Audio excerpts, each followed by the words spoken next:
Tertúlia. Meu boa tarde a todos. Hoje é dia 7 de junho de 2015, é um domingo, e o nosso verbete é de número 3411.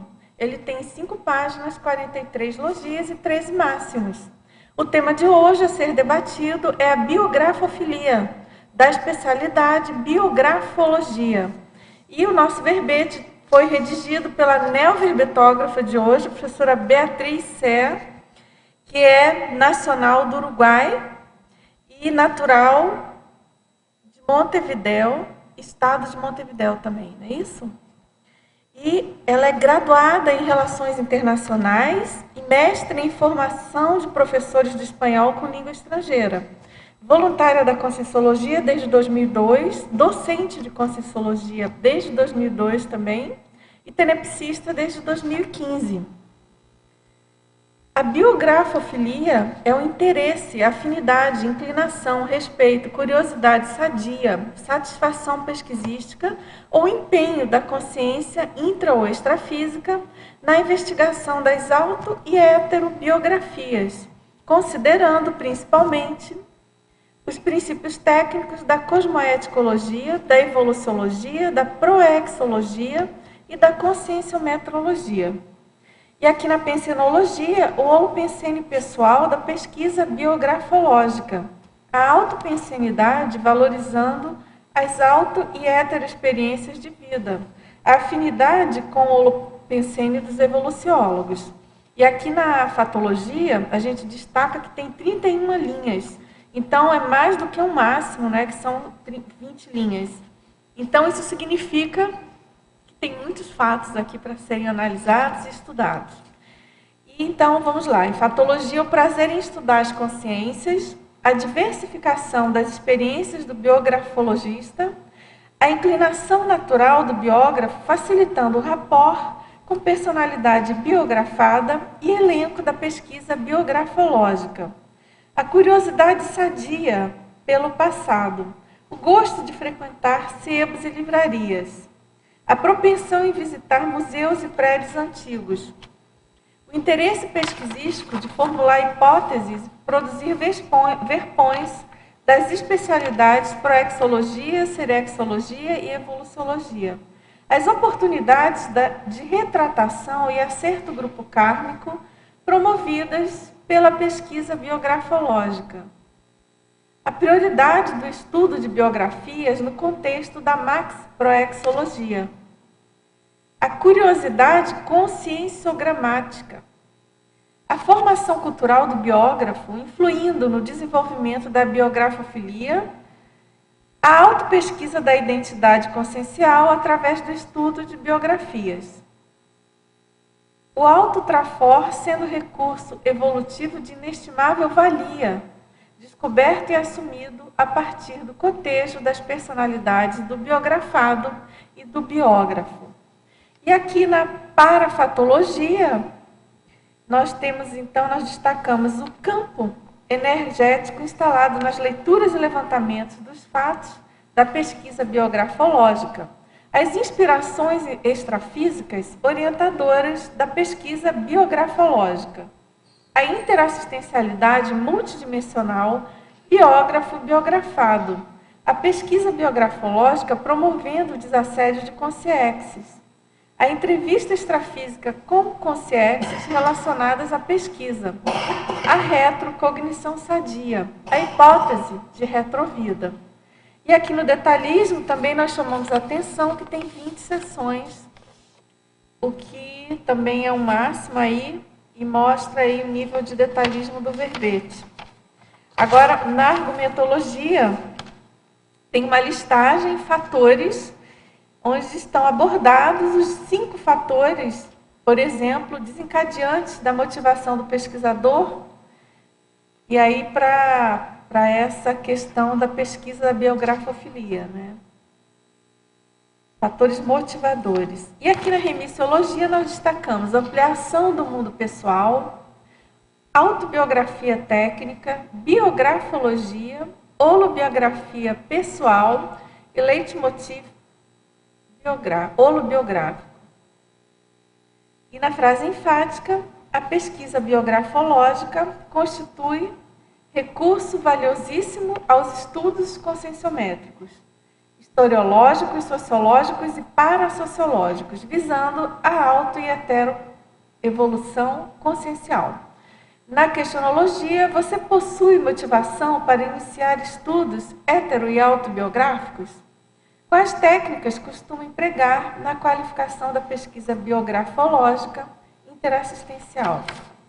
E aqui na mega-análise, feita pela equipe da Enciclosapiens, professoras Ana Rocha, Marilene Raganin e Socorro Frazão. Afinidade, motivação, investigação, pesquisofilia, personalidade, parasociofilia, parapsiquismo, intelectualidade, autodidatismo, mater pensene, cosmograma, curiosidade, experiência, autocrítica, abertismo, proexologia, biografologia, evoluciologia, cosmoeticologia, conscienciometrologia.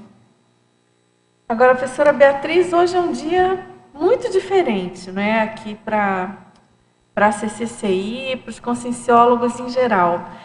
Para quem não esteve aqui, não está em Foz nesse final de semana, né, a gente quer contar um pouquinho, e vocês aí todos ajudem, o pessoal presente, do holopensene predominante, principalmente de ontem para hoje, né? Ontem foi a noite de gala retrocognitiva, não, mnemônica, né?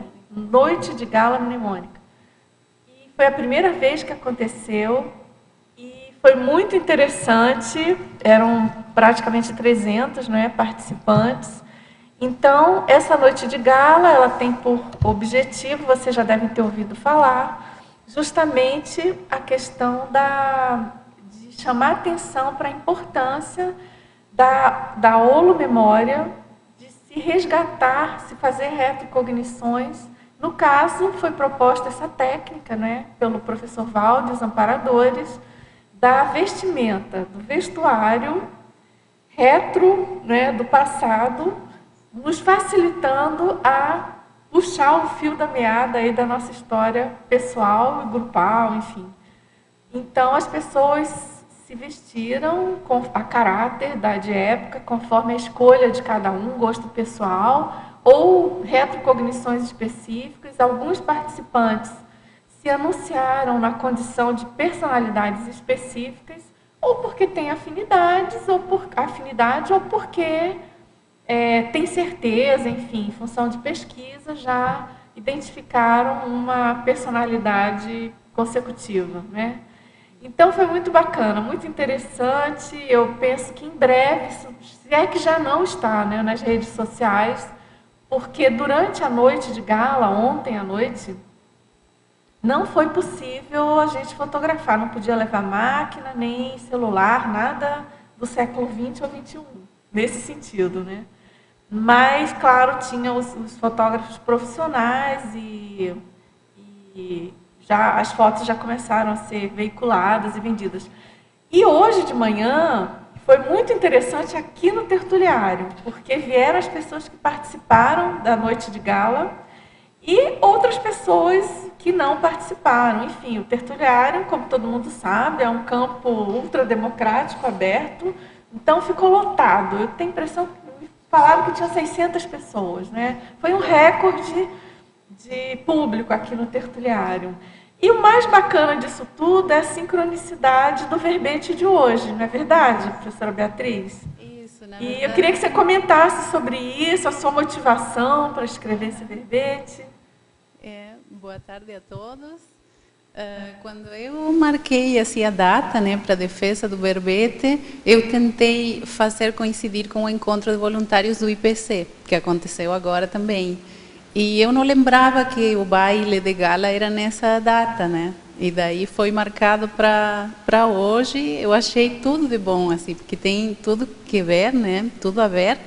E daí foi interessante hoje na mini tertúlia que muitos dos participantes do baile tiveram retrocognição, tiveram alguma sensação assim diferente, né? E algumas pessoas perguntaram: e agora o que eu faço com isso, né? Como que eu vou continuar essa pesquisa? E o professor Waldo enfatizou a importância do estudo. Tem que estudar bastante para ativar a memória, enfim, né?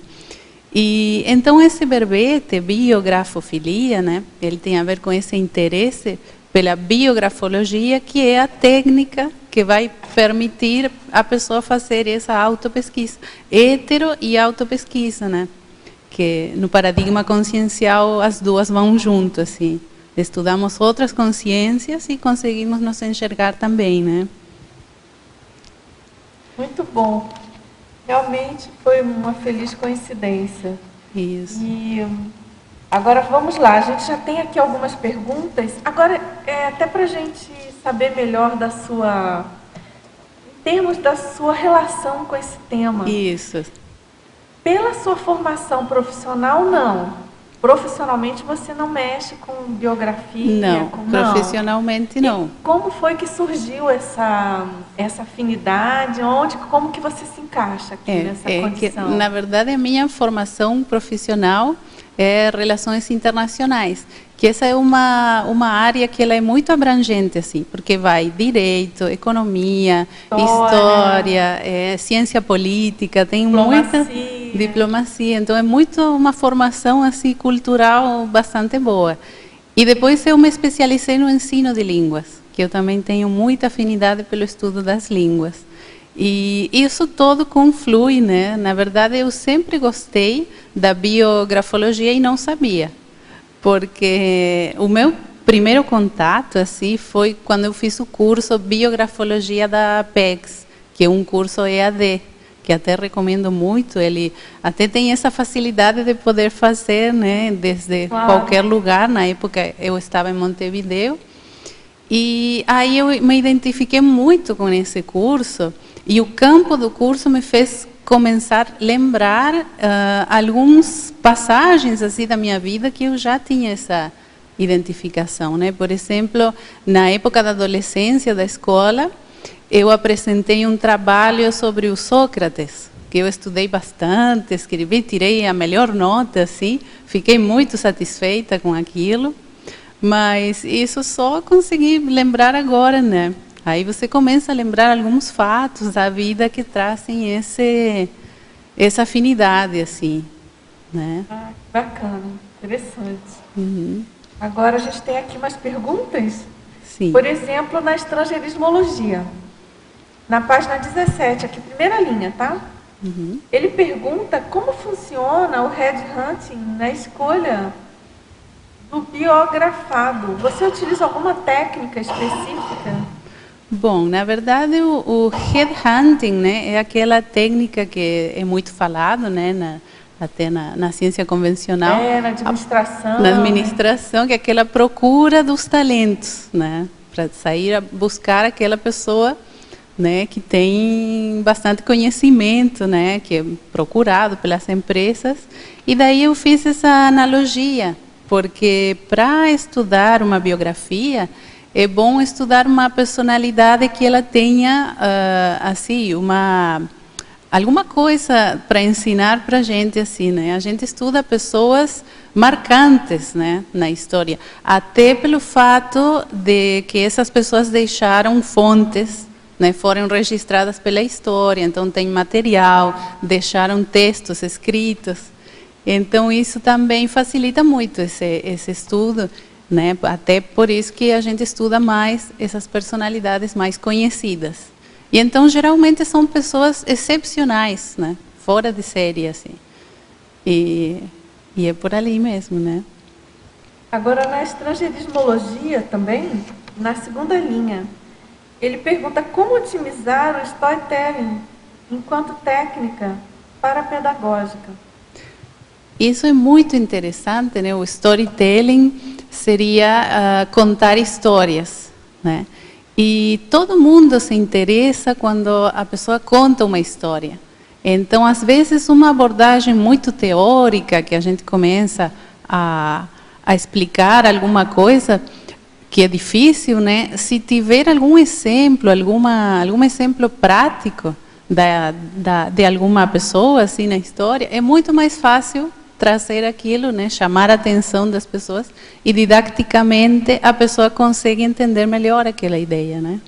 E isso é muito usado até nas aulas de conscienciologia, né? Por exemplo, quando a gente fala alguns fenômenos projeciológicos, como a captação das ideias extrafísicas, então a gente utiliza histórias, por exemplo, né, de diferentes personalidades que tiveram assim alguma sincronicidade, né? Que, por exemplo, quando inventaram a máquina de costurar, então o inventor da máquina de costurar, ele teve um sonho que ele viu uma lança, né? Não sei se é lança a mesma palavra. Ele viu uns indígenas assim dançando em torno de uma fogueira e com a lança que tinha um óleo na ponta. Então daí ele teve a ideia de colocar o buraco, né, da agulha na parte de baixo. Então quando você conta assim, uma coisa que é uma história de como aquela pessoa fez, isso aí é mais didático. Enriquece e ajuda a pessoa até a reter, não é a ideia? Isso, é muito usado, né? Agora aqui na Fatologia, na página 17, penúltima linha. Uhum. O gosto de ler sobre mitologia grega não deve ser visto com reservas, haja vista esse tópico não ter sido um retrato fiel da antiguidade? Bom, o gosto de ler sobre a mitologia grega, eu coloquei aqui como uma das coisas que você pode levar em conta para saber se você tem o perfil, né, aquelas características da pessoa que tem biografofilia. Né? Porque quem gosta de ler sobre esses mitos, aquelas histórias, né, dos deuses, ali tem também uma parte de... a história, mesmo que seja fictícia, mas ela traz personagens, né? Então meio que idealizado assim, mas tem personagens com determinadas características que você pode estudar como ideal assim para depois fazer uma comparação, né? Até está muito presente assim no conhecimento da humanidade fazer alusão a eventos, né? O calcanhar do Aquiles, sabe, essas coisas que são como referência assim. Então não é que seja que vai estudar mitologia grega como fonte histórica, mas é mais pelo tipo de pensamento da pessoa. E mais um elemento para considerar na história e na para-história humana, né? Isso. É verdade, porque quando a gente fala em mitologia, mistura um pouco parte disso com o parafato, por exemplo. Uhum. Tem muita bobagem, tem, né, as lendas, mas sempre pode ter um fundo de verdade de algum fato ou parafato que foi transformado, por exemplo, em mito, né? Isso. Por exemplo, a gente tem a questão do vento, né? No caso aqui da CCC, a questão do Zéfiro, né? Que consta aí de várias da própria mitologia aí grega. Uhum. Quer falar, João? Queria, sim, Beatriz, parabéns pelo verbete. Obrigada. Queria te dizer que eu também gosto muito de... Não tive a oportunidade de escrever uma biografia, mas gosto muito de ler biografias, né?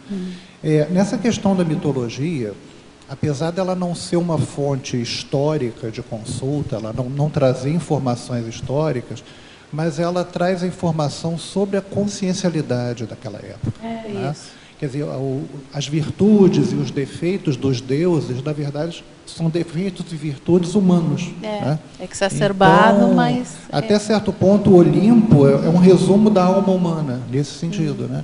Então, eu acho uma fonte muito rica assim, de consulta e de inspiração, sobretudo. Isso. E até porque eu, quando comecei assim na conscienciologia, eu meio que esse lado assim meu, né? Eu até pensei que isso seria uma automimese E eu tentava, não, agora não vou fazer mais isso, não vou ler mais literatura, eu vou ficar focada na parte técnica, né, de estudar a consciência com abordagem técnica. Mas depois eu comecei a entender que não, quando você tem esse gosto, né, pelo conhecimento, assim, mesmo que seja uma coisa assim como literatura, né, ficção, mas você pode aproveitar, porque na raiz disso tudo tem o vocabulário, né, tem associação de ideias, tem várias qualidades que você pode aproveitar disso. A questão do espírito do tempo, né? Do zeitgeist daquele momento, isso é muito interessante. E até você faz um rapport com as consciências também, claro, né? Claro. Porque quem gosta, por exemplo, de um autor, né, da literatura, tu vai fazer um rapport com aquelas consciências que tem a ver. Então pode fazer assistência extrafísica ou na TENEPS, né? Facilita muito também. Ou seja, a princípio, nada se deve excluir, né, dessas pesquisas. E a gente não pode dizer, né, serve ou não serve, é meio que tem um pacote assim, a ser analisado. Cada caso é um caso, tem que ponderar bem aí. Beatriz, eu queria fazer uma pergunta. Aqui na página 18, você coloca na parafatologia esse item, as para-reciclagens e ajustes do biografado durante o planejamento de futura proexis propiciadas pela Consim biografologista assistencial. Qual é a contribuição que o biografologista dá para a Consex na intermissão, né, digamos? É uma interassistência, né? O biografólogo, ele aprende com as experiências do biografado, né? Ele vai estudar os traços fortes, né? E até pelo rapport com aquela pesquisa, pelas energias, ele vai sentir até energeticamente aqueles trafores, né? E vai ajudar ele muito. Mas o contrário também acontece.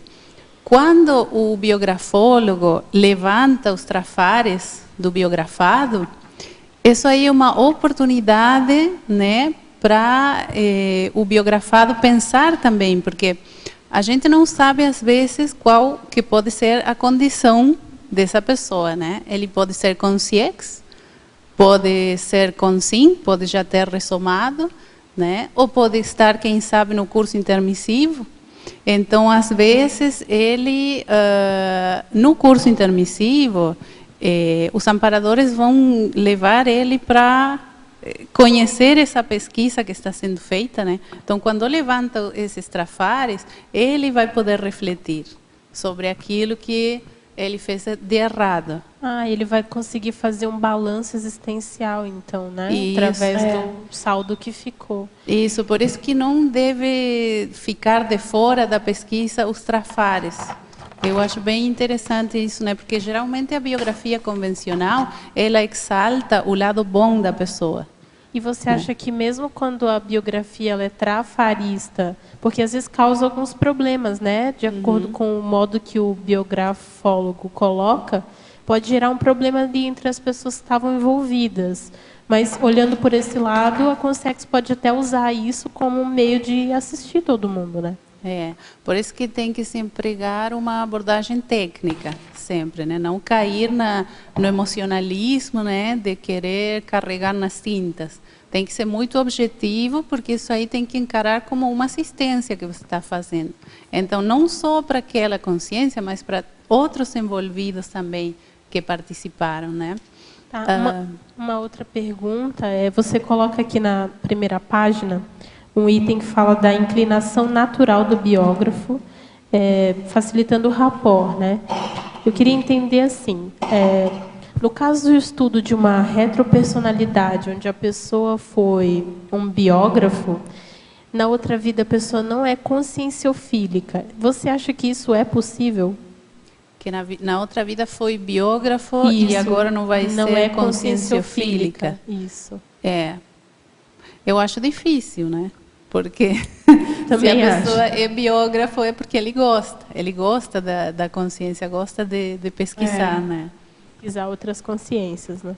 E isso aí é um traço que acompanha a pessoa vida após vida, né? Certo, obrigada. Mas só uma última pergunta, então. Você falou que gostava de biografia, mas não sabia disso. Como que era isso?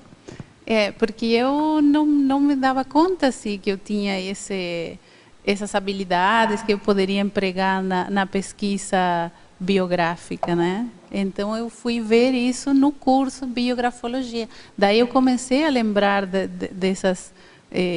esses episódios assim da vida e eu vi, não, mas eu tenho tudo para fazer isso, eu tenho afinidade, vamos fazer, né? Daí eu comecei a fazer uma pesquisa biografológica, daí eu gostei muito. Então daí que eu descobri. Né?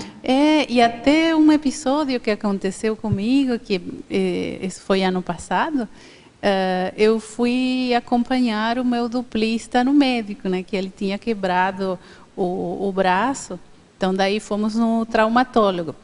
E a gente conversando com o médico, ele era um médico daqueles que conversam, sabe, que começa a se interessar assim. E eu comecei a perguntar para ele, perguntei como que você se interessou por essa especialidade da traumatologia e tal. E aí ele contou e eu achei muito interessante, né? Que ele falou assim que quando ele saiu que ele ia estudar outra especialidade, mas um dia foi convidado para ajudar outro doutor na traumatologia. E ele observou que as pessoas saíam daí, né, que a pessoa se curava muito rápido e daqui a pouco via a pessoa andando ali e então deu muita satisfação para ele e foi assim que ele se motivou para trabalhar nessa especialidade. E quando eu saí dali, né, eu fiquei pensando, aí caiu uma ficha. Olha, mas eu sou biografóloga, então. Né? Porque eu fui para outra coisa, né? Para acompanhar ali um tratamento e comecei a me interessar né? Pela vida dele, por algum fato da consciência, daquela consciência. Então, você coloca em algum lugar do verbete a questão da proximidade com o papel do evoluciólogo, né? Uhum.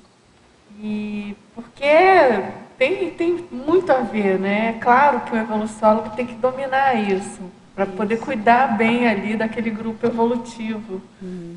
Então, eu penso que só essa característica já vale o empenho nosso em pesquisar, no intuito de nos tornarmos um dia, ou já agora, enfim, biografofílicos, né? Isso. Super bom. Agora, a gente tem uma pergunta também aqui na Fatologia, na página 18, penúltima linha. Como podemos utilizar melhor a Leia dos Gênios da Humanidade, do CAEC, nos nossos estudos? Uhum.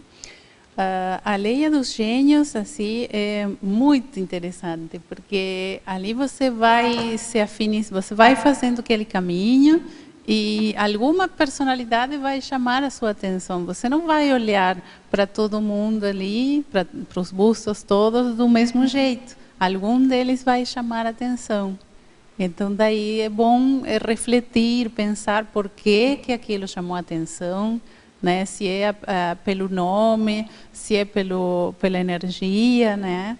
Daí a gente tem um elemento interessante, porque para quem não sabe por onde começar, né, com a escolha do biografado, esse aí é uma boa dica, né?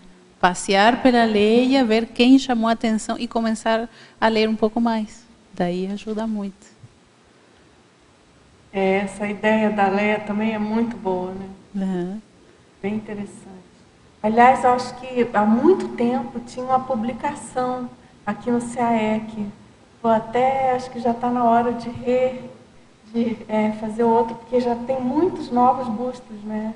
Mas tinha uma publicação muito bacana, assim, com uma sinopse da biografia de cada busto. Uhum. Inclusive, eu lembro que a primeira vez que eu vim aqui no CAEC, que foi quando conheci a Conscienciologia, já faz muito tempo, ainda estava iniciando, né? Não estava assim tão bonito como está hoje.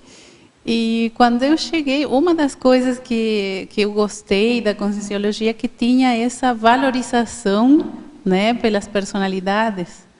Pelas personalidades. Isso criou um link com você. Criou um link, né? Achei interessante, eu gostei da Conscienciologia até por aquilo. Né? Então isso também tem a ver com o seu verbete, claro.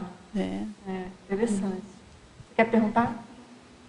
Beatriz, parabéns pelo tema, porque é um estímulo para nós e é muito interessante porque nós podemos começar a fazer a nossa própria autopesquisa em cima disso.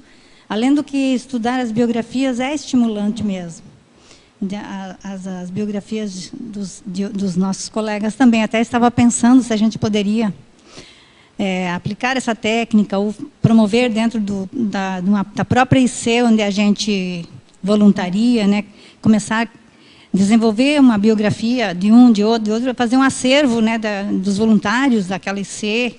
Talvez por aí a gente começasse também a ampliar. É uma boa ideia. Acho que seria interessante também, com um exercício mesmo, né? De autopesquisa e heteropesquisa, né? Você sabe que, deixa eu fazer só um mini comercial aqui, já que você está falando nisso, lá na Psicosapiens a gente está fechando, né, preparando o catálogo dos 500 verbetógrafos, dos primeiros 500, vai continuar, agora a meta são os 1000, né? E é muito interessante, mesmo que seja uma mini biografia, que seja algo sintetizado, assim, resumido, é muito rico você ver aquele panorama de biografias das pessoas que, no caso, escreveram verbete. E assim, dá aquela visão de conjunto. E aí, voltando para aquela questão do papel dos evoluciólogos, né? Sim, é um mega papel, né? Nossa, é muito rico, amplia muito a visão da gente sobre o grupo, sobre o trabalho, né? Então, essa ideia sua é bem interessante, de aprofundar. Aprofundar e também, com o passar do tempo, a gente poder voltar, né, aí naquele cadastro, enfim, naquele registro, e saber onde estão aqueles voluntários, talvez até como um fator para resgatar, né, aqueles voluntários que às vezes alguns se desgarram do grupo, né? A gente também tem que ter esse olhar, né, para fazer o resgate. E acho que através desse registro aí da pesquisa da biografia de cada um é um começo também. Mas a minha questão seria aqui na fatologia, na página 18, a 10ª linha, de baixo para cima.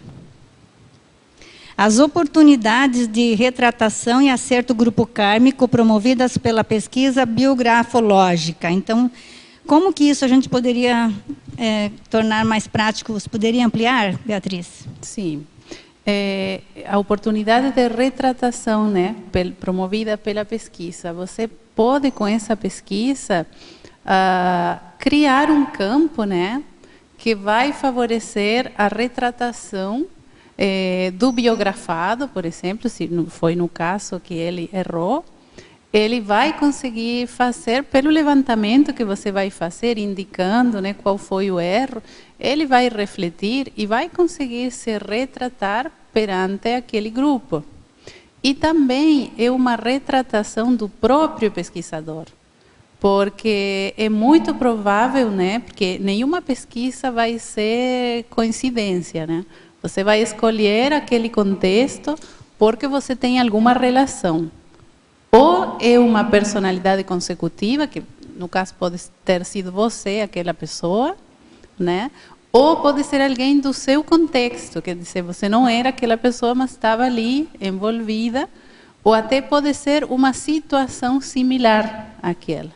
Então, quando você estuda e você fala, não, isso aqui foi errado, devia ter sido feito de outra forma, aí você está mostrando para a multidimensionalidade. Eu penso assim, eu não penso mais daquele jeito anticosmoético. Agora, a minha posição está desse jeito. Então, daí você consegue se posicionar, né? Fazer essa retratação, né, multidimensional. Perfeito, obrigada. Claríssimo, assim. Aqui na página 18, na parafatologia, com amparo extrafísico de função, o campo energético instalado nas leituras e levantamento dos fatos da pesquisa biografológica. Eu queria que você falasse um pouco sobre essa questão, assim, como é que é o campo no teu processo de TENEPS com relação à pesquisa biografológica? Bom, aqui eu estava falando do campo que você cria durante o processo da pesquisa, né? Então, posso dar um exemplo, assim. Eu pesquiso um educador uruguaio, José Pedro Varela, que ele viveu no final do século XIX, e ele fez um trabalho que ele reurbanizou assim a educação, porque naquela época a educação não tinha assim escola pública, nada, estava muito rudimentar ainda. E ele organizou isso tudo, fez um trabalho muito interessante num tempo assim que ele viveu 34 anos. E então, enquanto eu pesquisava, né, essa consciência, teve, por exemplo, teve assim vários momentos assim. Cada situação que você vai pesquisar levanta um campo diferenciado. Então, uma vez que eu estava pesquisando uma situação que ele teve, que ele se bateu a duelo, não sei se é assim a expressão em português também. Sabe aquela época que um desafiava o outro? Duelo, sim, né? Sim. Porque ele foi chamado de covarde, né? Ele foi desafiado. Então, ele teve que... ficou pensando se era melhor aceitar, porque, na verdade, ele era um intelectual. Ele desprezava assim, a violência, sabe? Não gostava. Mas ele pensou que, naquele contexto, o que ele fazia? E ele aceitou, e foi até um episódio engraçado, né? Ele pediu ajuda de um amigo, e o amigo falava assim, sim, eu vou te dar umas aulas de esgrima, né? Que foi a arma escolhida. Aí ele perguntava, e quando vamos começar as aulas? Ah, deixa que eu vou te dar as aulas. Tal que chegou o dia do duelo e ele não tinha dado nenhuma aula. E então daí o Varela falou para ele, olha, você é responsável de me mandar para uma morte, com certeza, assim, sem ter me dado as ferramentas para me defender, né? E então aí o amigo falou para ele assim, olha, agora eu vou te dar a aula de esgrima. Tu vai lá e vai em frente, atropela, vai para cima do outro, né? E daí ele foi e o outro, na verdade, no final reconheceu que ele tinha coragem em si e não deu em nada, assim, não aconteceu nenhum acidente, mas terminou tudo bem, né? Mas esse episódio, quando eu estava estudando, eu comecei a perceber, assim, porque é até engraçado, né? Então eu percebi as consciências, assim, rindo, sabe? Trazendo aquilo como uma coisa que era engraçado, que foi interessante, assim. Então você vai levantando cada coisa e vai formando um campo assim que traz as consciências. Outras vezes pode ser outras coisas mais sérias assim, né? Teve um episódio dele que ele aceitou, né, um cargo na educação pública como inspetor de instrução pública de um presidente que era ditador. Então, isso foi muito criticado, tanto na época quanto depois. Então, quando você vai mexer naquilo, aquilo é mais pesado, sabe?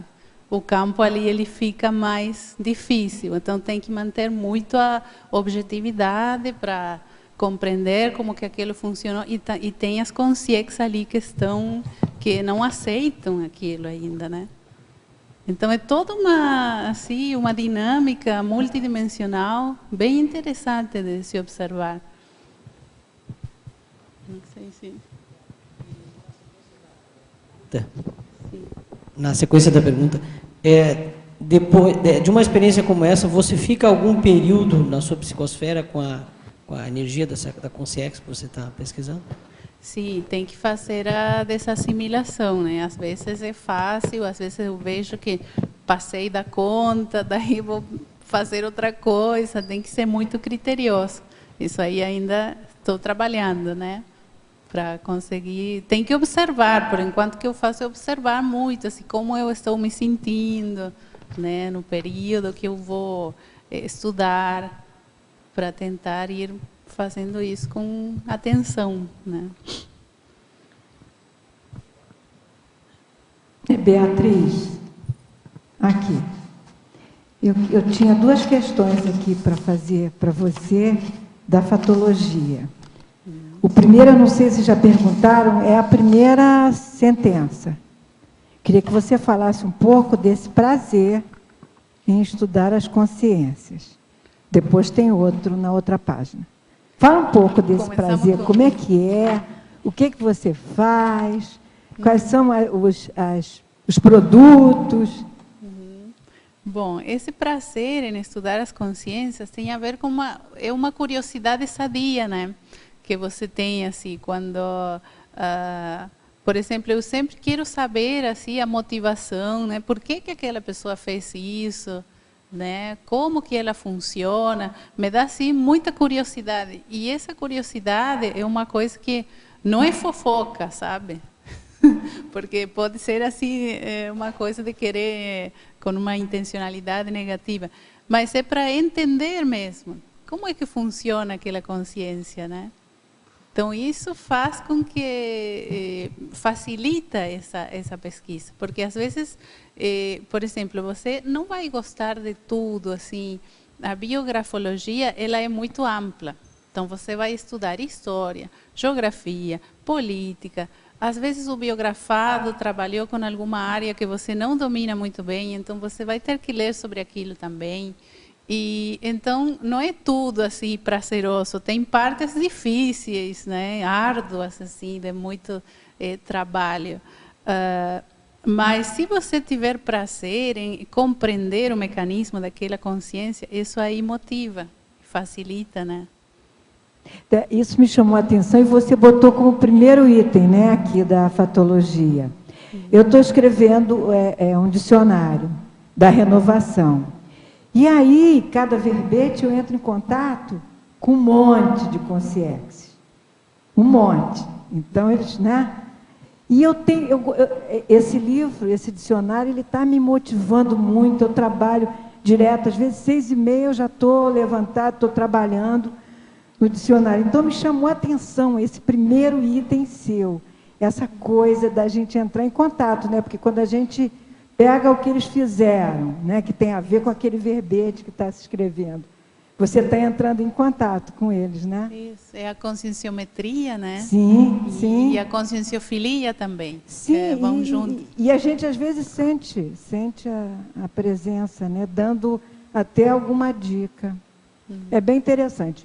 O outro é na página 18, está na primeira linha. Já perguntaram, o hábito de fazer representações mentais de gráficos ou desenhos ilustrativos de períodos históricos. Não perguntaram ainda. Isso aí eu coloquei porque foi um hábito assim, que eu sempre tive. Eu sempre imaginei dentro da minha cabeça uma linha do tempo assim. Então, cada coisa que acontecia, né, eu tentava ubicar assim, até na tela mental, assim. Então, eu sempre estava tentando imaginar aquilo, né, o tempo, assim, os anos que iam passando e os diferentes períodos. Então, para mim, eu não consigo estudar alguma coisa sem primeiro ubicar ali, né? Primeiro tem que fazer, esse evento, quando que foi? Foi na Idade Média, foi na pré-história, foi... Então, primeiro é essa ubicação. Esse reconhecimento, né, do cenário que você vai trabalhar. A figura né? grande, isso, claro, né? É reconhecer. Isso. Tá ok, muito obrigada e parabéns pelo verbete. Até gostaria de perguntar se alguém se identifica com isso, que tem de fazer isso na cabeça, assim, alguém? Eu me identifico. Eu totalmente. Se eu não faço isso, é como se ficasse fora de foco. Fica solto. Não dá. Tem que ter uma âncora cronológica, vamos dizer assim, histórica, enfim. É bem importante, eu penso. Beatriz, obrigada pelo verbete. E eu conheci a Conscienciologia apenas há 4 meses, então estou no intensivo, escutando todas as tertúlias do passado, as atuais, lendo muito livro. E meu primeiro feriado estou aqui, fiz laboratório, fiz dinâmica, fui na festa. Você foi à noite? Puxa! Fui na festa também. Noite de gala. Então, acho que está sendo bem legal, assim, mas eu ainda tenho perguntas de novato. Na qualificação, na página 20, sob a ótica da seriexologia, a Cocin Lúcida, tendo trabalhado com literatura em retrovidas, deve evitar na existência atual a automimese, que é isso que eu não sei o que é, dispensável, resgatando as destrezas já desenvolvidas e as empregadas na pesquisa biografológicas com objetivo interassistencial. Isso.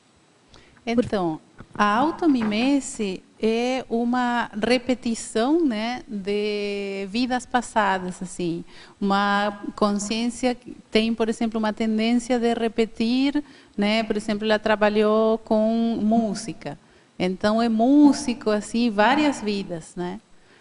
Ou então, arte, pintura. Ali a pessoa tende, né? Porque já, como isso está tão marcado, assim, no psicossoma, na paragenética, então, falar em paragenética complica mais ainda, né? Não tem problema. Muita coisa já consegui. Tá. Então, isso fica marcado e a tendência, quando a consciência ressoma, é de fazer aquilo, porque tem facilidade, tem talento, né? Para música, para arte, sobretudo nessas áreas que é mais psicossoma mesmo. Então, a pessoa tem essa facilidade e a tendência é a repetir. Só que o ganho evolutivo dessa repetição não vai ser muito. Sim. Porque a pessoa já fez. Agora está na hora de fazer outra coisa, né? Essa noite de gala, né, é um excelente exemplo para a gente estudar essa questão da arte e da conscienciologia. Para mim, foi mais uma lição, né? Sim. E, por exemplo, eu estou vendo você com essa citação aí no cabelo, né? É que de a manhã questão do enfeite, tá lindo. A questão por exemplo, na noite de gala, que a gente precisou se vestir, fazer a representação através da veste, né, de alguma outra época, essa questão de chamar alguma coisa, ou que a gente já teve algum passado relacionado diretamente à arte, sim, ou o próprio ato de reproduzir é totalmente artístico, né? É uma coisa que você tem que recorrer à questão estética, a todo um cuidado artesanal. Então, na minha opinião, é uma amostra muito boa do quanto que é importante a gente ter esse dom, esse dote, ter essa ferramenta de saber mexer com isso, saber lidar com essa questão, por exemplo, estética. Né? Sim. Eu tenho certeza que os serenões têm um senso estético absoluto, assim, absurdo. Eu não consigo imaginar um serenão com mau gosto, entre aspas, ou cafona, entre aspas. Não acho que isso não dá, não combina com a questão da evolução. A questão é o que fazer com isso, não é verdade? Então, veja bem, o propósito da noite de gala, um dos propósitos, né, é a gente buscar fazer uma retrocognição, mas, enfim, a gente representar alguma época ou alguma personalidade, de modo que a gente faça evocação de consciências e possa, com isso, fazer assistência a quem a gente deixou para trás, a quem não tinha ainda reconhecido a gente com a personalidade que a gente é hoje, né?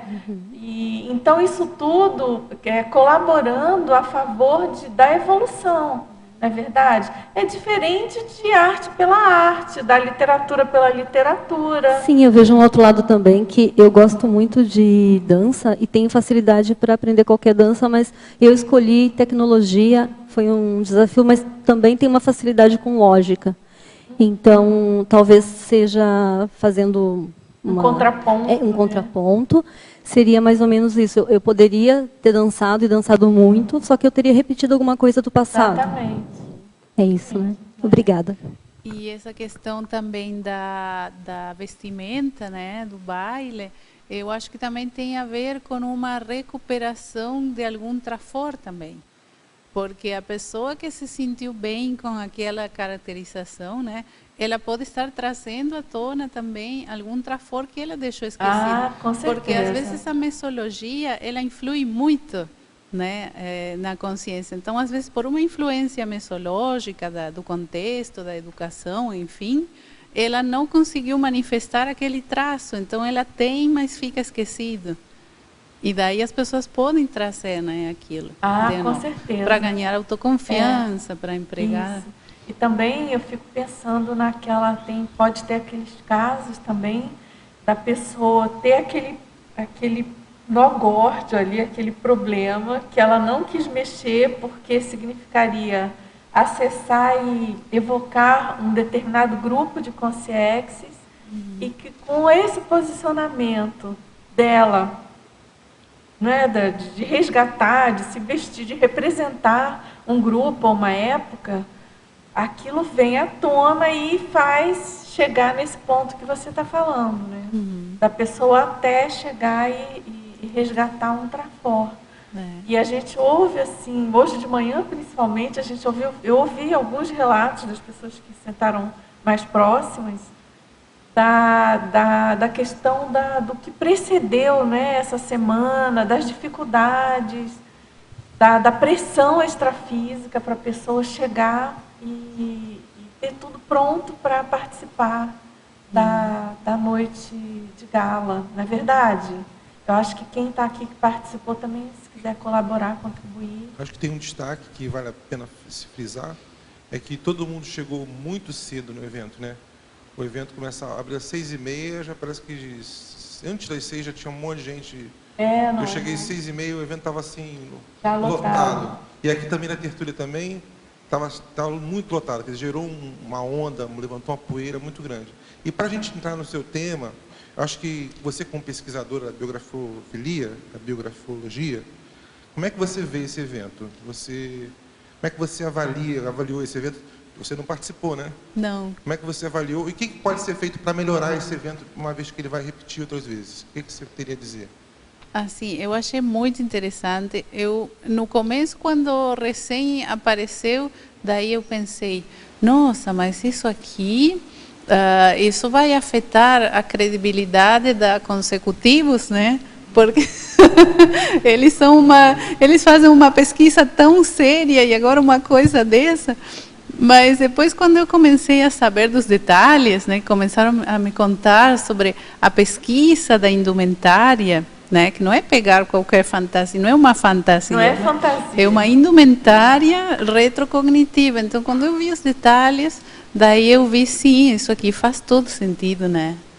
Faz tudo para mim, eu achei muito bom.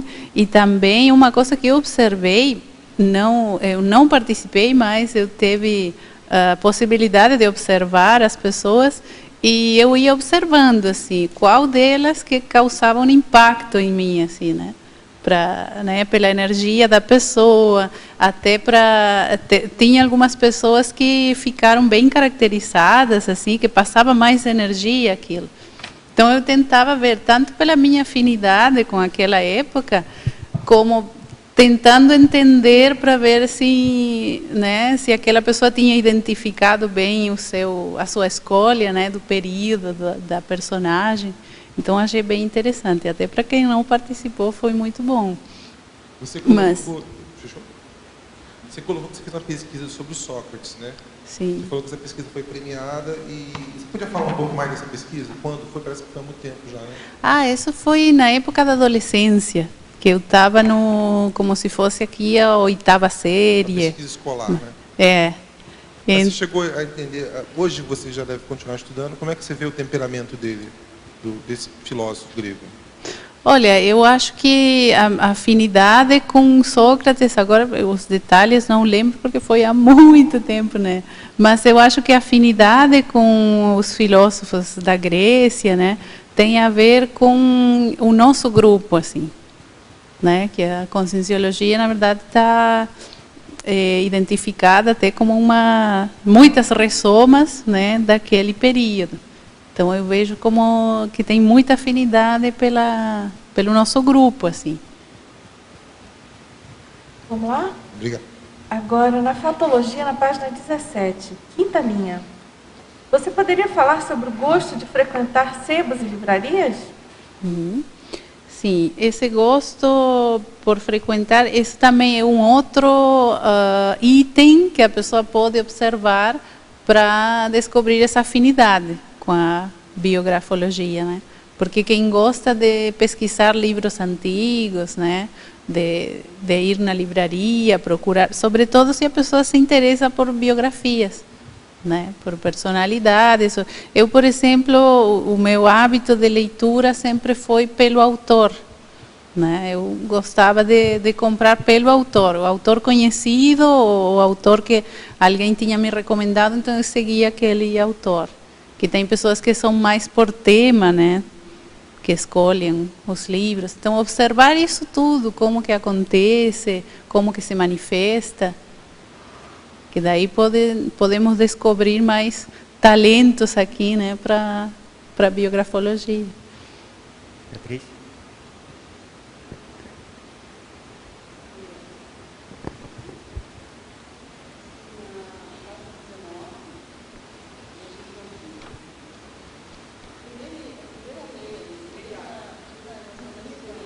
Acho que está desligado, para cima.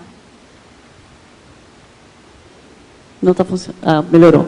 Assim, na 19, página 19, legislologia. A lei da generalização da experiência. Primeiro, eu gostaria que você ampliasse um pouco essa questão ali, essa lei da generalização da experiência, e a implicação dessa generalização em relação à temática do seu verbete. A generalização da experiência, né, tem a ver com que a experiência humana, né, ela é assim, tem coisas que todo mundo passa por aquilo, né? Tem experiências que elas se repetem muito assim. Então, se você vai ver, por exemplo, né, falando da mitologia que a gente falou no começo, se vamos estudar a história, assim, e quem estuda várias biografias também, vai ver que os problemas da humanidade, assim, são sempre os mesmos, né? Pode-se dizer assim. Então é interessante porque a experiência ela é generalizada, assim, todo mundo vai passar por, cada um o seu processo, né? A sua singularidade. Mas às vezes você pensa assim, por que isso foi acontecer comigo? Né? Como se fosse uma coisa, quando é alguma coisa ruim, né? Como se fosse assim o fim do mundo, né? Ou se fosse alguma coisa que eu sou única. Não, isso todo mundo tem também, né?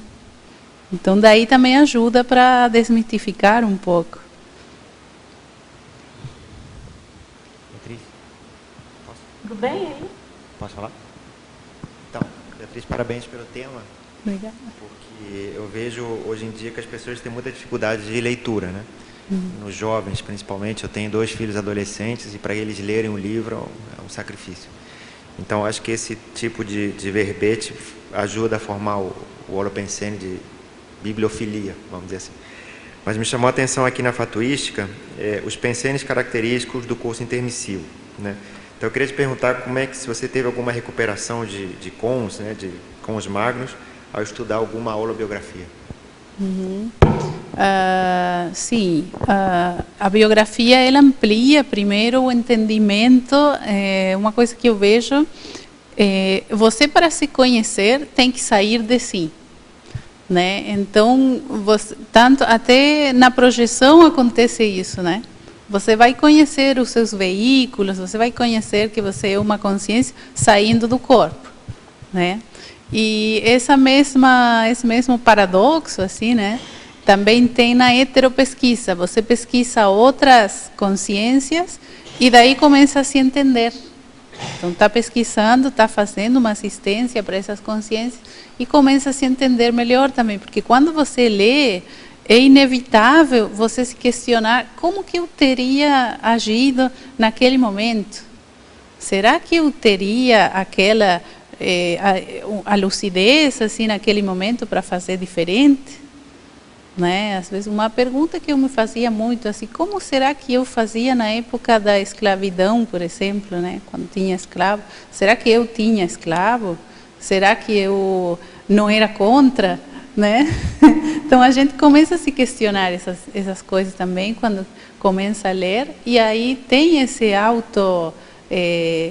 autopesquisa, né? Dos traços, né? Por que aquilo te incomoda? Por que aquilo mexe? Então daí vai se conhecendo melhor também. Bem? Claro. Aqui em Fatologia, na página 18, gostaria que você explanasse,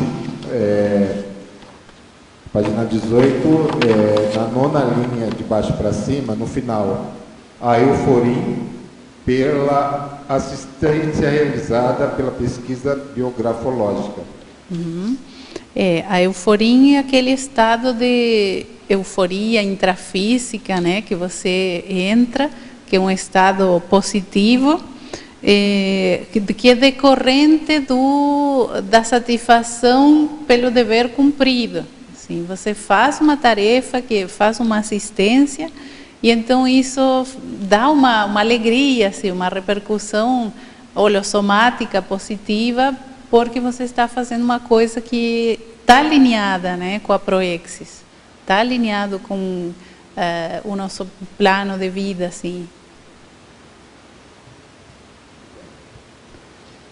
Agora, na fatologia, também, na página 18, final da 5ª linha. Explicite, por favor, a narrativa cosmoética sobre o biografado. Isso é bem legal, porque a narrativa é interessante que ela seja cosmoética, né? Com uma intencionalidade sadia, que você vai estudar aquela pessoa com o maior respeito, né? Porque isso é uma consciência que está aí, é um grupo, né, que vai ser assistido, então tem que ter uma cosmoética, não pode nem exagerar os trafores, né, que isso tem muito quando se escreve biografia, exagera, né, até tem aquele ditado, né, que depois que a pessoa morreu, virou santo, então tem uma tendência a exacerbar assim os trafores da pessoa. Ou então, quando é o contrário, né? Daí se critica muito a pessoa, não consegue enxergar nenhum trafor naquela pessoa. Né? E isso acontece muito com, por exemplo, o caso da monarquia. Né? Que você vai estudar algum monarca assim, e só consegue enxergar trafor, e até trafar, né? A pessoa até fica com raiva daquela personalidade. E isso aí não pode, porque tem que entender que aquela pessoa muitas vezes tinha anticosmoética, mas tinha uma liderança forte. Então, tem que ver os agravantes e atenuantes da época, né? Do momento ali. Né? Não dá para ser estanque, pensar como hoje, fazer análise pura. Né? Não dá. Isso, por isso que a biografologia ela é técnica. Ela tem que ser bem assim, com muita técnica para levar em conta aquele contexto, não julgar pelos padrões de hoje em dia. Você sabe que aqui na chapa verbetográfica, né, tem uma divisão que a gente às vezes chama atenção, eventualmente, para alguns verbetógrafos, que é justamente aqui a perfilologia. Que essa divisão ela permite a inserção de biografados, por exemplo, enfim, de personalidade. Você pode colocar o nome, enfim, datação e muitas vezes não, eventualmente, por exemplo, num verbete nosográfico, a gente já teve casos de pedir para o verbetógrafo repensar sobre a inserção daquela personalidade naquele verbete, evitando estigmatizar desnecessariamente, né? Porque às vezes é alguma coisa pessoal, particular, ou alguma abordagem ali específica que a pessoa faz daquela personalidade e sem uma visão mais ampla, maior. E do momento que a gente, por exemplo, rotula e coloca naquele verbete, pode não ser uma melhor condição para o verbetógrafo e para o citado. Porque dificulta e já cria um estigma mesmo, né? E às vezes precipitado, né? Outras vezes não, é em cima do lance, mas não, nem sempre, é o que você colocou. Precisa ter uma análise realmente técnica e aprofundada, né? Pra gente também não... fazer com um propósito, porque não é pela curiosidade, não pode entrar de bobeira, assim, né? Tem que ser uma pesquisa séria, assim, porque tem consciências envolvidas.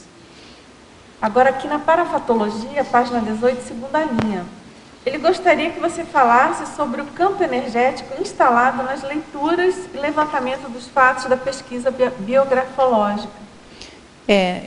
A gente falou um pouco disso, né? Antes, que quando você começa a levantar os fatos da pesquisa, daí forma campo. Então, cada coisa, cada elemento que você vai estudar, as características de uma época, começam a chegar às consciências. E então começa a ficar aquilo no campo, assim, uma oportunidade de assistência muito grande. Agora, na parafatologia, também na quarta linha, de baixo para cima. Eu acho que você já comentou alguma coisa sobre isso. Você poderia elucidar as requisições das consciências para o biógrafo parapsíquico? Isso é interessante também, porque às vezes acontece que parece que é o biografado que procura o biógrafo. São conscientes que estão precisando de que essa pesquisa seja feita e eles procuram, né?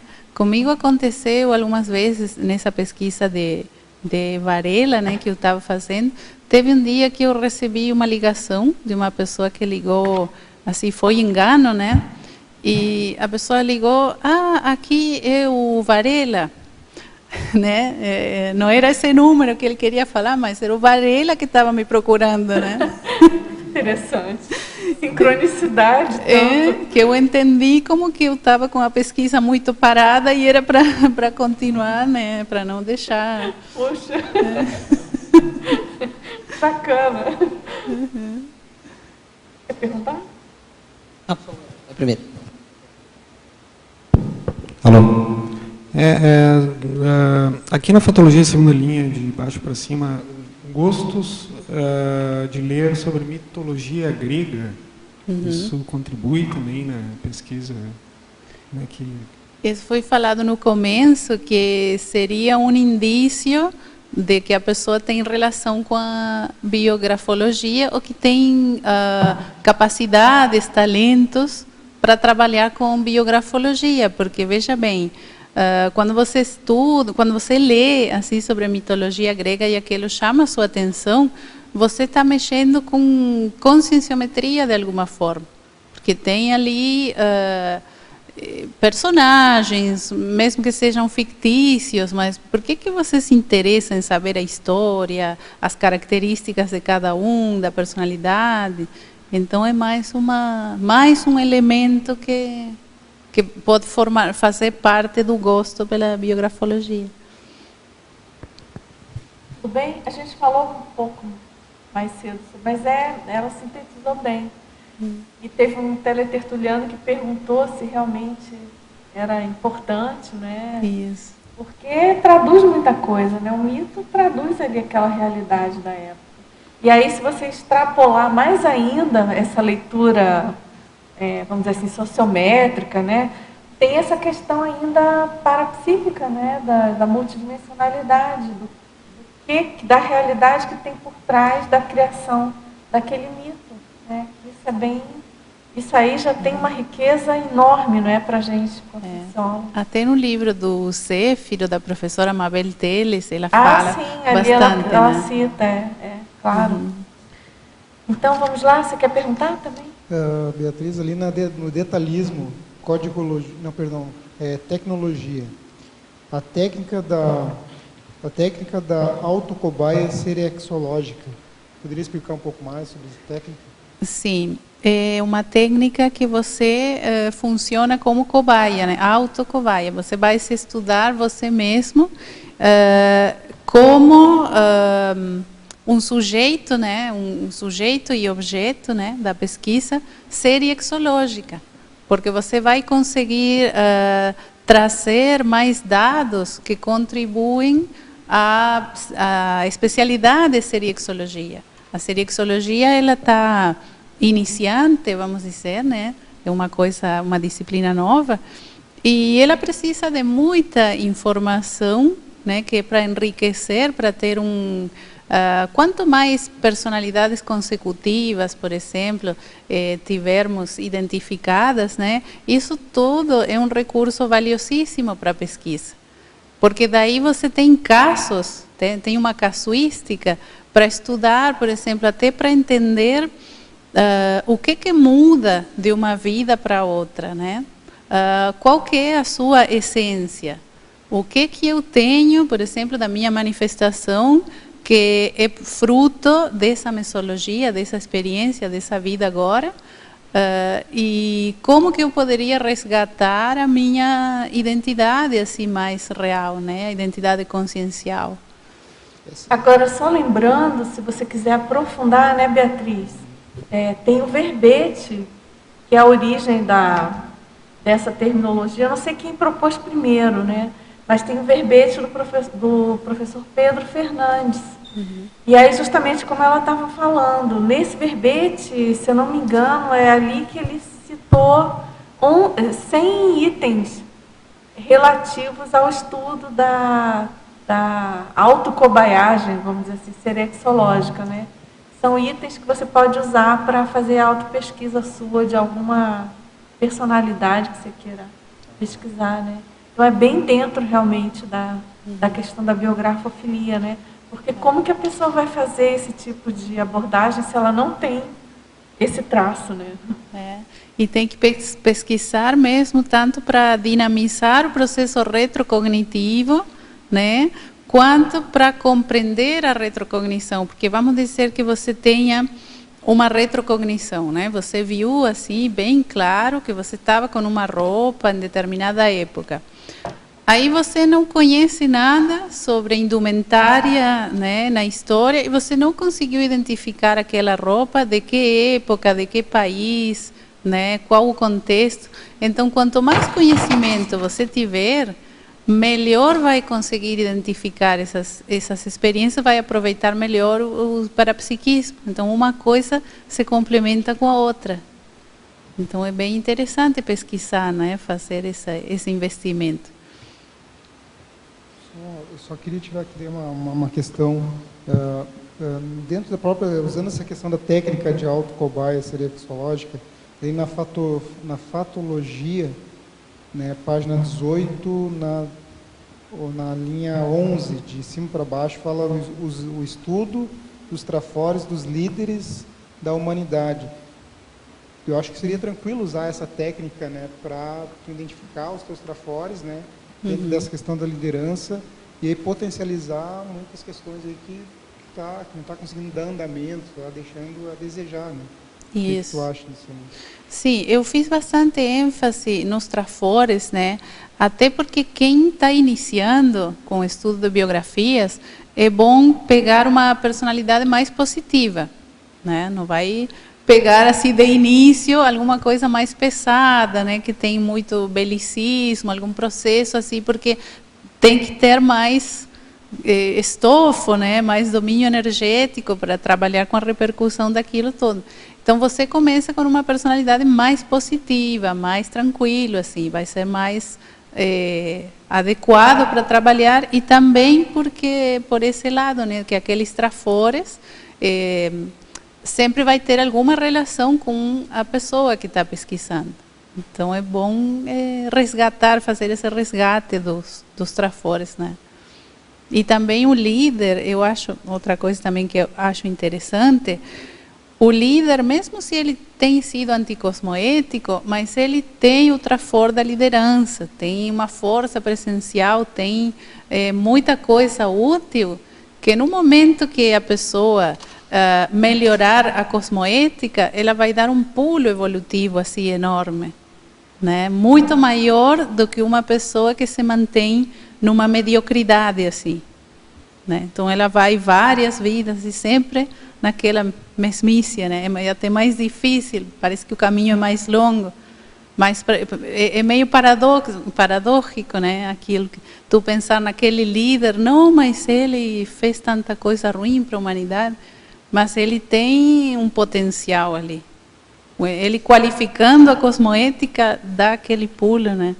Isso eu acho interessante. Porque, de certo modo, ele é um atrator, né?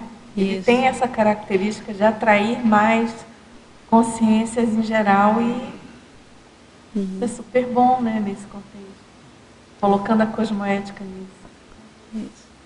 Ô, Beatriz, um ponto aqui que chama muita atenção no teu verbete é que logo na definição você traz aí a importância do científico, né, na pesquisa biografológica, e depois na tributologia você volta a esse que é um item importantíssimo do verbete, a tributologia, aí você volta nesse ponto do científico, né?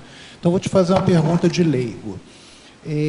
Já existe, ou você pensa, no sentido assim de uma técnica biografológica, o que existe nesse sentido? Por exemplo, a pessoa que quer se dedicar por algum motivo a escrever uma biografia, existe uma técnica para isso? Existe, sim.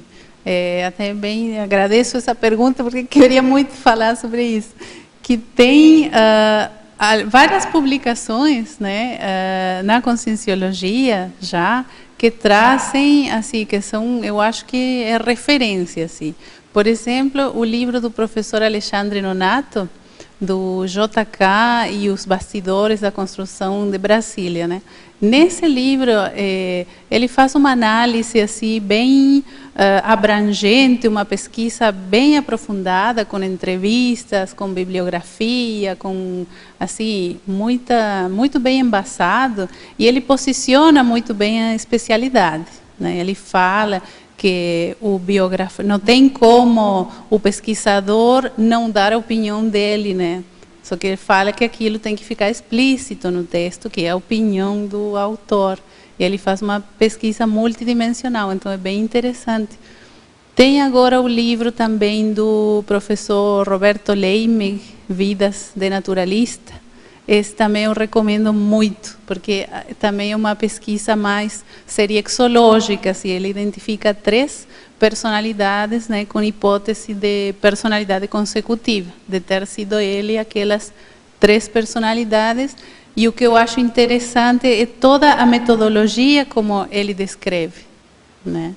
E depois tem também, por exemplo, o livro da professora Laura Sánchez, do Lastanosa, que ela aplica a técnica do parasociograma, e até tem um gráfico ali bem, sabe, que como é que chama? Que desdobra. Sim, desdobra, isso, com aquele gráfico ali todo bem apresentado, que mostra a técnica do parasociograma, né? Então, tem já várias publicações que você pode usar para entender como é que funciona, como é que é feita essa análise biografológica. Obrigado pelas dicas aí de leitura. Posso levantar outra questão? Por exemplo, você tem a biografia de uma personalidade e, ao mesmo tempo, você tem a autobiografia dessa personalidade. Qual o peso que você dá para... a autobiografia, ela vai vai ser uma fonte muito rica, porque você pode ler nas entrelinhas, você pode ver além, tem a voz, né, do biografado ali. Então, não é o que outra pessoa falou. Então, eu gosto muito. Em termos de prioridade, eu penso que é mais importante, né, do que o feito por terceiros, na verdade. Em termos de pesquisa da personalidade, que você tem ali direto, mesmo que precise dar certo desconto. O lado mais positivo dela, né? Não necessariamente, não necessariamente. Pode ser o contrário também. Se a pessoa também. for trafarista, não, né? Não, e pode ser por uma questão cultural, às vezes a modéstia é valorizado como trafora, assim, como ou então a pessoa ela não vai muito reprimida e aí já vai para um outro lado. Mas sempre um texto escrito pelo próprio autor, isso é uma fonte bem interessante. Aliás, não sei se vocês estavam aqui no dia que teve um círculo mental somático sobre o Littré. Você estava presente? Foi muito interessante, porque, dito pelo próprio professor Pedro Fernandes, ele fez algum comentário sobre a autobiografia que ele escreveu. Foi assim, acho que o título é Como Escrevi Meu Dicionário, alguma coisa assim. Sim. Enfim, é um texto autobiográfico e ele deu o depoimento dele, da importância dele reler aquele texto escrito por ele mesmo. Porque então, foi até difícil de achar. Mas assim, da riqueza do próprio autor reler algo escrito por ele mesmo sobre ele, a própria obra, né, no passado. Achei muito forte aquilo, bem bacana. E me pareceu ter sido mais rico do que qualquer outra coisa que ele leu sobre ele mesmo. Porque é um paradoxo, né? Você começa a ler aquele texto e parece que tu está ouvindo a pessoa falar, que tu entra na sintonia de como pensava aquela pessoa, consegue acoplar com o pensé, né? Beatriz, uma das coisas que eu comecei a fazer também, desde que eu conheci a consciencioterapia, foi a conscienciologia, foi a consciencioterapia. E uma das minhas tarefas é escrever a autobiografia. Realmente abre todas as gavetas e nesse momento não tem como colocar pano quente, olhar só o teu lado bom. Você tem que mexer naquilo que te trouxe para ali, né? Para aquele momento, para você refazer, aproveitar essa vida aqui e reconstruir, né? E está sendo fantástico para mim essa minha autobiografia. Espero consegui-la na próxima vez que eu vier, que eu já adianto um monte de coisas e vou lembrar de erros que eu não quero cometer novamente. Essa é uma técnica que eu recomendo muito, né? A redação da autobiografia técnica tem até um roteiro para elaborar essa autobiografia, que é da Apex.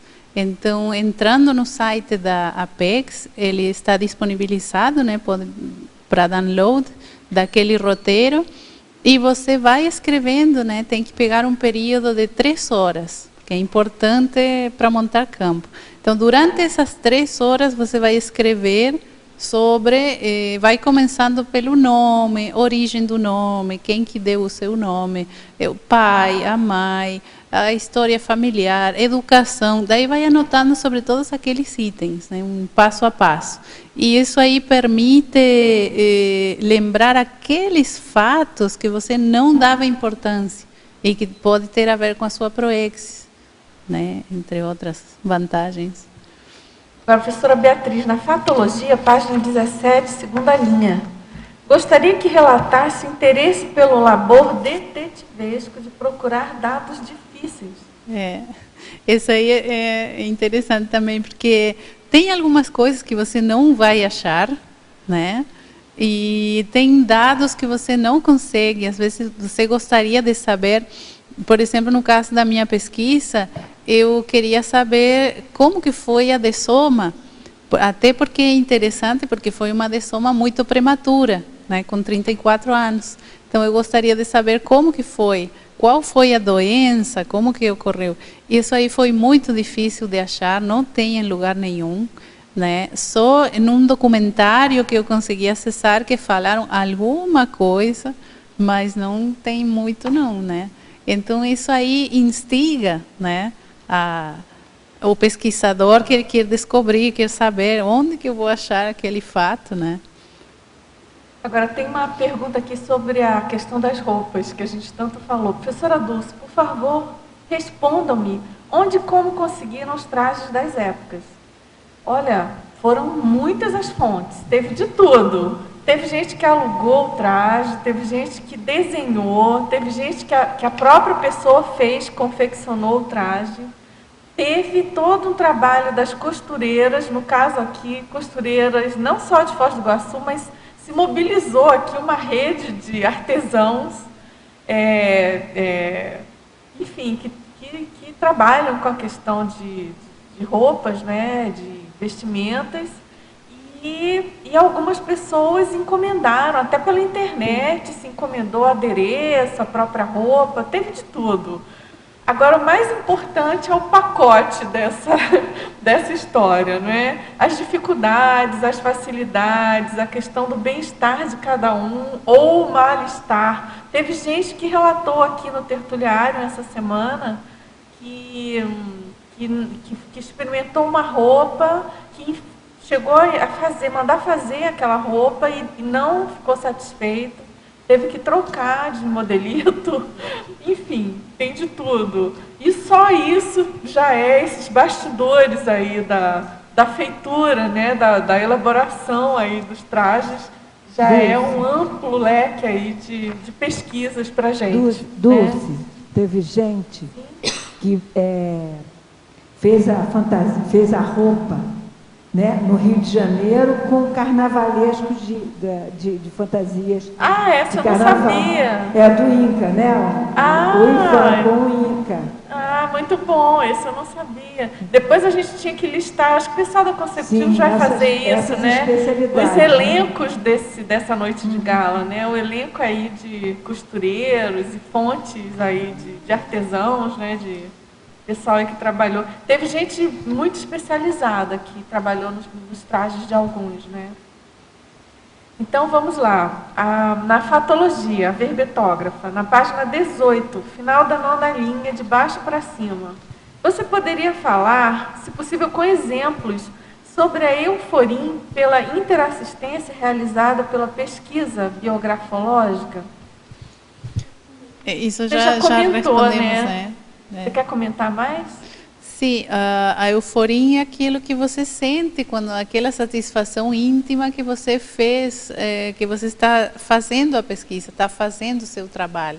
Então é muito gratificante, né? Você termina de escrever um capítulo, de fazer alguma leitura e você sente que aquilo fez assistência. Então é muito prazeroso mesmo. Agora, na frase enfática, você pode comentar? Frase enfática. O que eu quis chamar a atenção aqui com essa frase é que essa pesquisa ela vai ajudar, né, vai ser fonte de dados para a pesquisa seriexológica, conscienciométrica, parasociológica, né? Porque ela vai fornecer aquela casuística, aqueles dados que servem para ter exemplos, para ter uma base ali, para estudar algumas, daí a gente vai descobrir, né, algumas leis da seriexis, né, aqueles padrões, aquelas coisas que se repetem, né, que é para responder aquelas perguntas, né? Por exemplo, por que uma pessoa ela ressoma num contexto, né? O contexto que a pessoa ressoma, será que é mais favorável nascer numa família pobre do que numa família mais abastada, né? Às vezes tem esse questionamento. Então, com essa diversidade de dados, você pode ver que não, na verdade, não pode se dizer, né? Cada caso é um caso, por exemplo, nessa pergunta, né? Tem casos que a condição abastada favoreceu a consciência. Tem casos que é melhor uma família mais pobre, por exemplo, que daí estimula, né, o esforço pessoal. Então, aí vai depender da característica dos trafores, do temperamento, né, de cada personalidade. Então, esses dados vão enriquecer esses estudos. Pegando o gancho aí dos dados, o que você pensa das cartas, do papel das cartas numa biografia? Você valoriza isso? Muito, né? Muitíssimo. Fala um pouquinho qual a sua experiência. As cartas é bem interessante porque elas trazem, como a gente falou, aquela energia e se você pode acessar os originais, ainda mais, porque ali tem para fazer aquele raporte, aquela energia, né? No meu caso não foi possível, não consegui, não me deixaram ver os originais, o procedimento era bastante complicado, mas mesmo assim, você lendo aquele material, né, nas publicações que tem, você vai ler nas entrelinhas, e aquelas cartas, elas são pessoais, assim, né? É para família, é para amigos, então não tem às vezes toda aquela formalidade, aquele cuidado que a pessoa põe na escrita, então traduz mais da personalidade, do que, né, do pensamento da pessoa naquele momento. Epistolografia, né? Não sei em espanhol se tem essa palavra. Tem. Tem. É a mesma coisa. Sim, epístolas. Tem até um verbete, não vou lembrar o nome agora. Da professora Malu. Epistolografia. Isso. Então, vamos lá. Beatriz, posso fazer uma? Sim, vamos. Beatriz, acabou a biografia de José Pero Varela? Ainda não, ainda falta escrever. Quando é que sai o livro, você tem que avisar para a gente. Tem que avisar, né? Mas eu queria te perguntar o seguinte, aqui na sindromologia, falar um pouco sobre a síndrome da dispersão e do perfeccionismo, que eu me identifiquei muito com essas duas. Queria ver como é que isso afeta no teu trabalho. O caso da dispersão, né, obviamente que vai afetar a pesquisa, porque você não consegue se organizar, né, até organizar o espaço físico, e você começa a ler e daqui a pouco está pensando em outra coisa.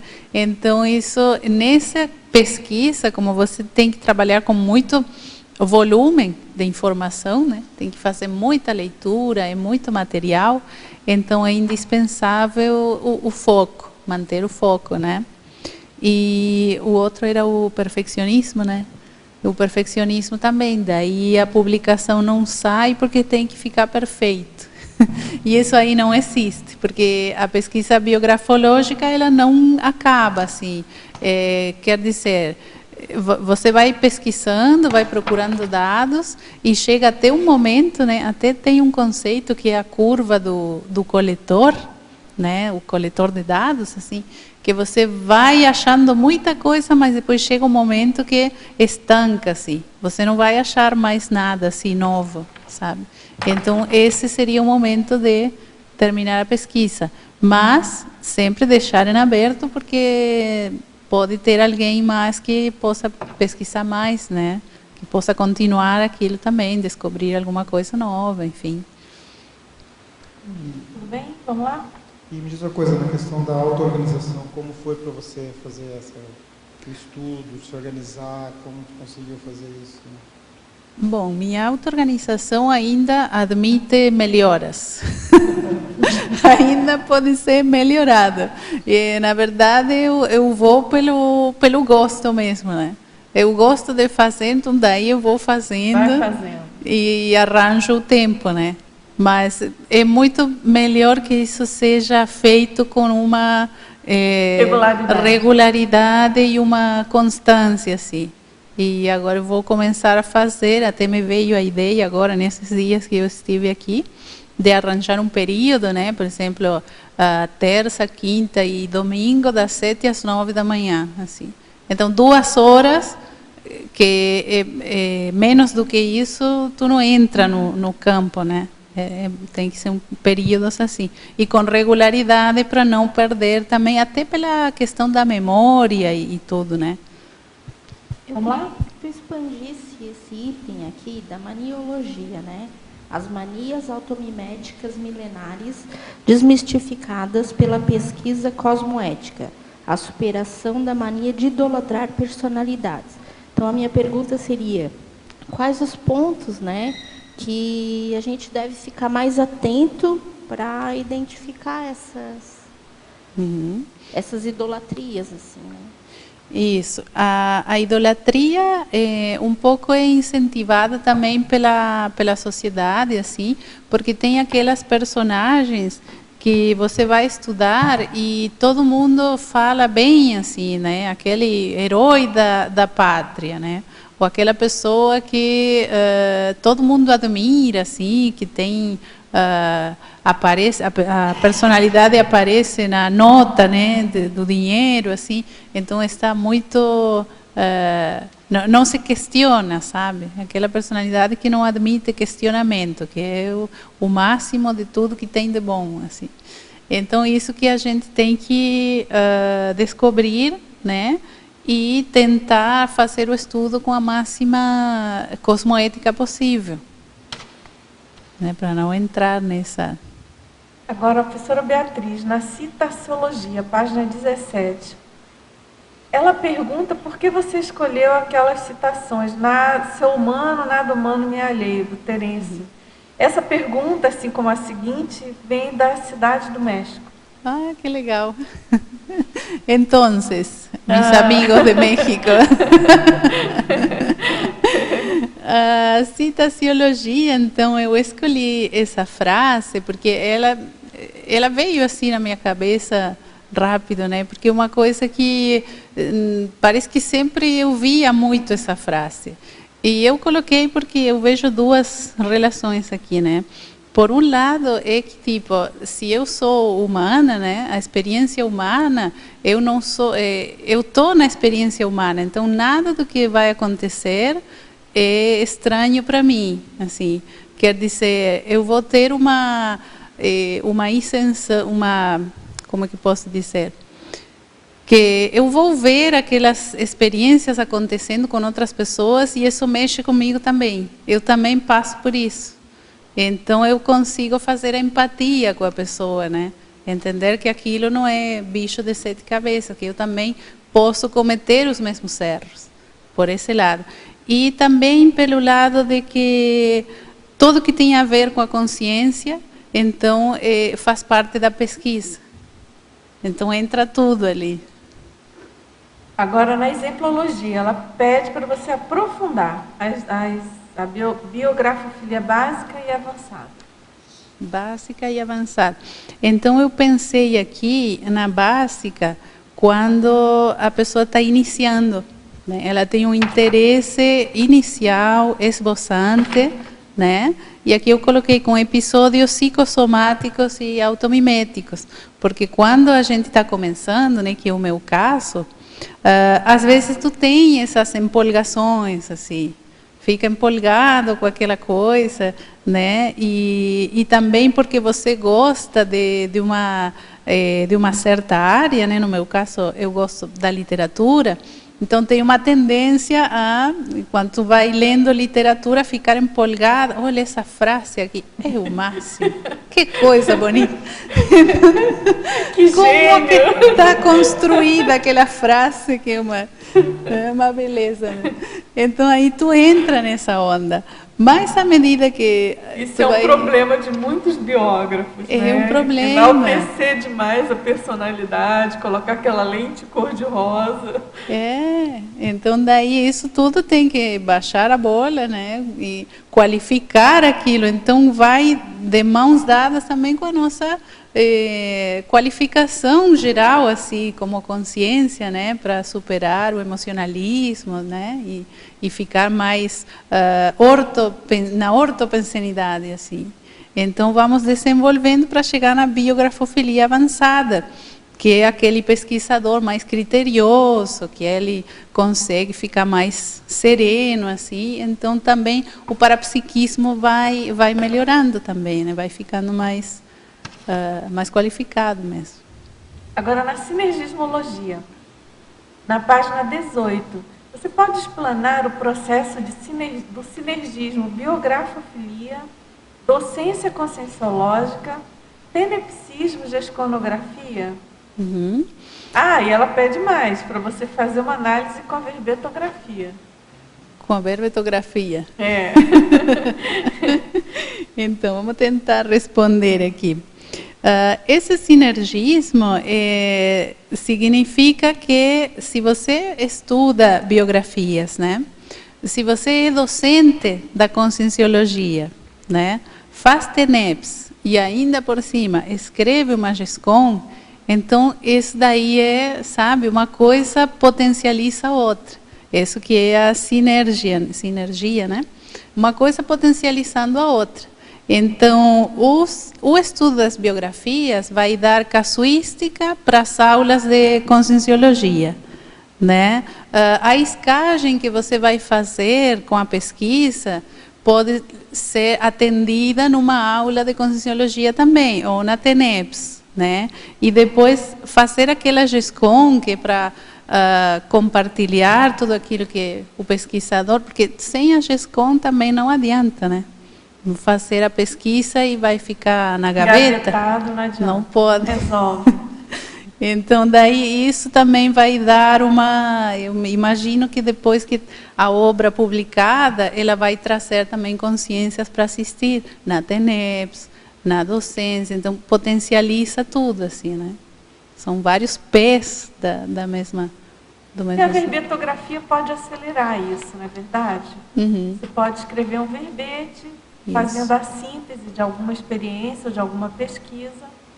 Por exemplo, enquanto você prepara para escrever um livro, né? Isso. Aí tem várias, porque também com a verbetografia você pode abordar várias etapas de uma pesquisa, né? Vários aspectos. Isso para mim foi o primeiro passo. Eu que ainda não fiz a escrita, né, dessa pesquisa, a verbetografia me ajudou porque ela desenvolve um tipo de pensamento assim mais sintético, é bem abrangente, mas é uma linha assim que vai porque para você fazer a síntese você precisou antes fazer uma análise, não é verdade? Então é bem abrangente por isso, né? Isso. Você quer perguntar, Malude? Sim. Maria Beatriz, gostei muito do seu verbete. Eu gostaria que você explanasse mais na página 18, a patologia, na linha 11ª, de baixo para cima. Como é que você conseguiu a identificação da sua personalidade consecutiva? Conta o teu experimento. Da minha personalidade... Bom, eu tenho uma hipótese, né? Uma hipótese ainda. Aconteceu assim, eu estava aplicando a técnica da autobiografia técnica, né? Que a gente falou que durante 3 horas escreve a autobiografia. Então, daí, depois, eu comecei com a pesquisa etimológica do meu nome, né? Beatriz, que vem do latim Beatrix, com X no final, e significa que dá alegria, né? Que traz alegria para as pessoas. Daí eu continuei fazendo tudo, 3 horas, tá. Aí eu terminei e fui ligar a televisão e deixei ali, não estava assistindo muito, mas deixei num filme que tinha. E fui fazer outras coisas, daqui a pouco me chamou a atenção que no filme eu ouvi o nome, Beatrix. Então daí eu fui ver, e era um filme sobre uma escritora inglesa, Beatrix Potter, né? O filme se chama Miss Potter, é um filme de televisão, assim, até não sei se é muito conhecido, eu não conhecia, e nunca tinha ouvido falar. Daí eu fui na Wikipedia para ver quem era essa personalidade, e me chamou a atenção que a data da dessoma dela era 22 de dezembro, que é o meu aniversário. Então isso me deu um banho de energia, assim, me deu uma repercussão. Então daí eu pensei assim, não, isso aqui tem a ver alguma coisa comigo, ou é do grupo, ou então é a próxima. Por isso que eu falo, né, que às vezes é o biografado que vem procurar o biógrafo.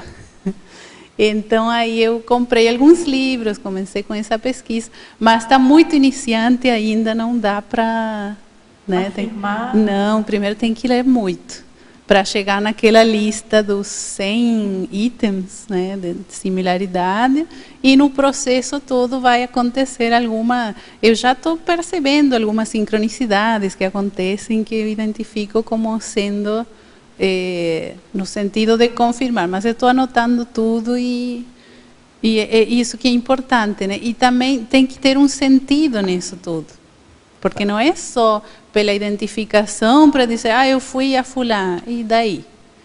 Né? Eu vejo que tem que ver, tem alguma coisa que, ou um resgate de Trafor, né? Ou alguma, um povo para ser assistido, alguma fundamentação tem que ter, né? Gostei muito da sua explicação e espero que as suas hipóteses sejam realmente essa pessoa que você está se sentindo que é, entendeu? Parabéns. Obrigada. Então, agradecemos muito a sua participação, seu verbete, aguardamos os próximos, tá? Muito obrigada. Agradeço muito pelo acolhimento, pela ajuda de todo mundo, pela força. Valeu. Obrigada. Ok, muito obrigada a vocês, tertulianos, teletertulianos, e até a próxima. E vamos aos nossos comerciais. Obrigado. As pontuações da tertúlia de hoje são 29 assinaturas no livro de presença, 19 perguntas presenciais e 21 perguntas respondidas online. Hoje nós temos 3 recados. A Malude com debate 40 questões sobre o que é certo e errado, Patrícia com Acoplamentário e o José com ECP1 em São Paulo. Boa tarde a todos. Com Sims e Conciex e a Berbetógrafa. Estou convidando a todos os ouvintes para um debate cujo tema é 40 questões do dia a dia sobre o que é certo e o que é errado. A debatedora serei eu mesma, Malu de Pequim. O local será no CAEC, anexo ao restaurante, hoje, das 15 às 17 horas. Um exemplo da questão que será abordada. A população repudia firmemente a corrupção, mas comete e tolera desonestidade no dia a dia. Obrigado, conto com vocês.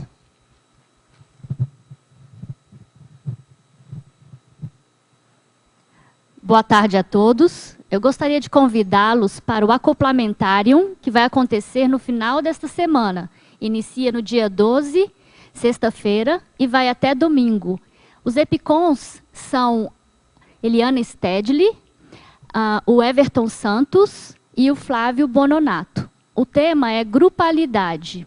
O Acoplamentárium é um curso de imersão, é um curso de campo e não exige pré-requisito. Ele visa o afloramento, o desenvolvimento das faculdades parapsíquicas, por exemplo, a clarividência e a psicometria. Se você tem interesse, entre em contato com a recepção do CAEC. O DDD é 45 e o telefone é 3525-2652. Obrigada. Boa tarde a todos. Meu nome é José Roberto, sou do IPC de São Paulo.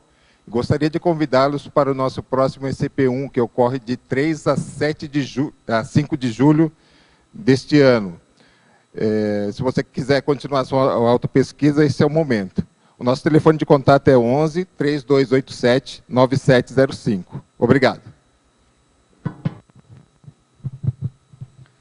Para amanhã, teremos o verbete Gestão Empresarial Consciente, especialidade Administraciologia, e o verbetógrafo Adelino Denk. Muito obrigado e boa tarde a todos.